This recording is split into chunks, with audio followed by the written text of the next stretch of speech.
All right, so I started my pool cleaning business, and one of the things that I hate about it is that some of my family members found out that I'm cleaning pools, and they have pools, right?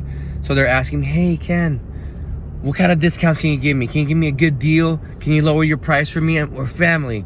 I'm like, I understand, I understand where you're coming from. You're trying to get a good deal, but from my perspective, I'm just starting out a business. I'm trying to grow a business here. I'm not trying to give no discounts, no handouts, because I can't, at the price point that I'm putting it right now, it's enough to make some profit for me. So it's not that I'm trying to be mean or anything, that I don't want to give them a discount, because I do. But at this point, it's just so early in the business that I can't afford to do that. So because if I do, I'll be working for free.